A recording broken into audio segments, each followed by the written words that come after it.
Scottsdale, Arizona is a popular vacation destination for Canadians, as well as a location for their winter home and retirement. This is Old Town Scottsdale. It's set up to look like an old West town, with boutiques and art galleries and restaurants.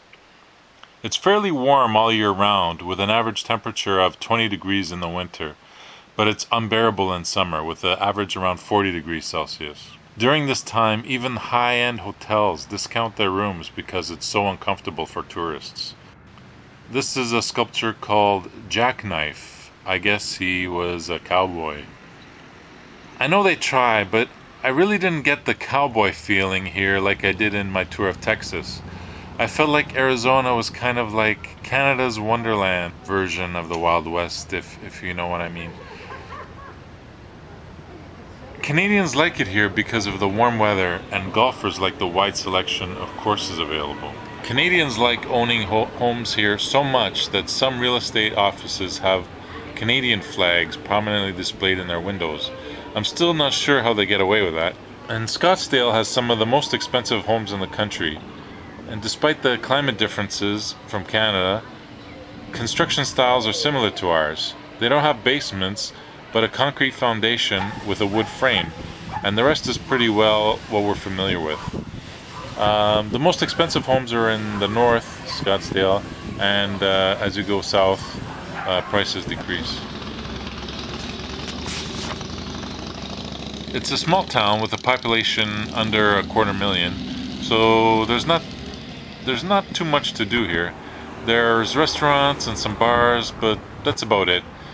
If you're used to being in a big city, you'll be like me, scratching your head looking for something to do.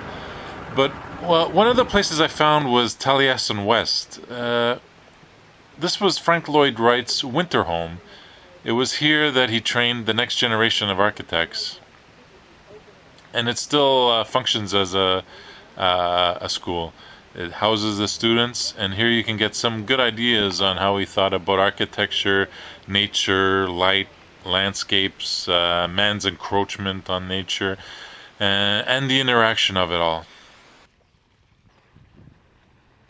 This was his studio and office. Taking the tour, you will learn how Frank Lloyd Wright would adjust the designs of his structures so you wouldn't see things like power lines through the windows.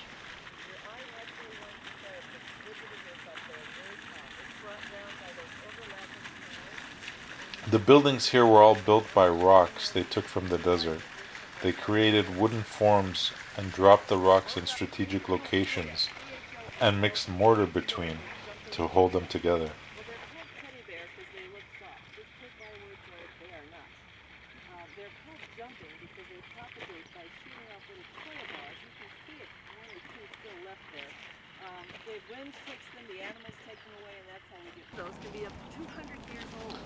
This is the Sonora Desert, which stretches down to La Paz in Mexico.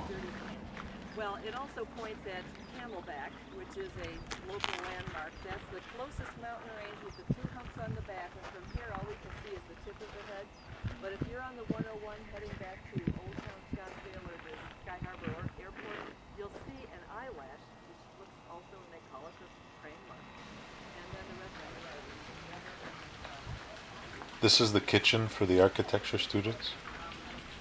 This tunnel creates a blast of wind through the interior of the compound.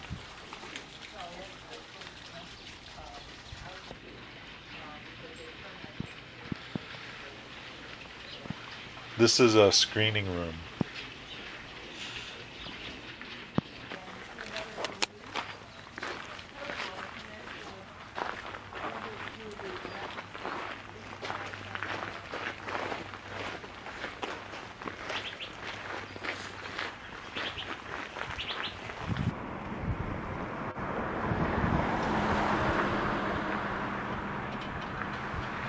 The terrain here is interesting. It's mostly flat, and then you have a mountain that sprouts out of nowhere.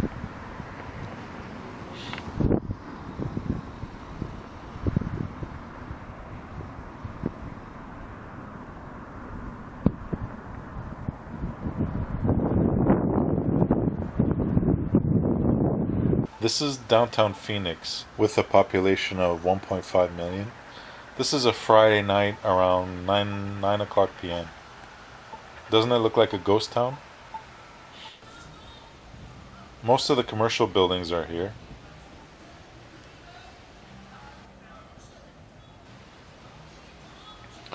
This is the U.S. Airways Center, home of the Phoenix Sun NBA basketball team.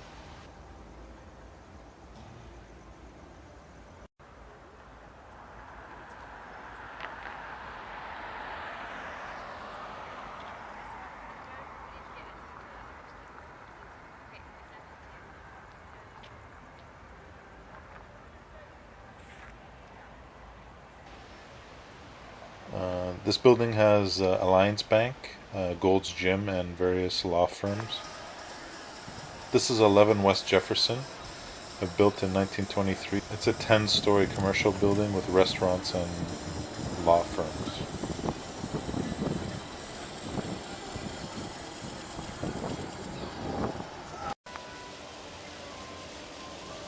This is a little restaurant area.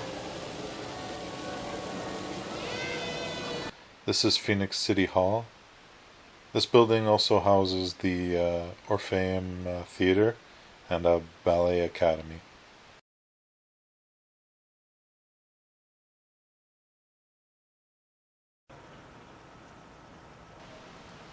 This is a concert theater. It sits 5,000 people and opened in 2002.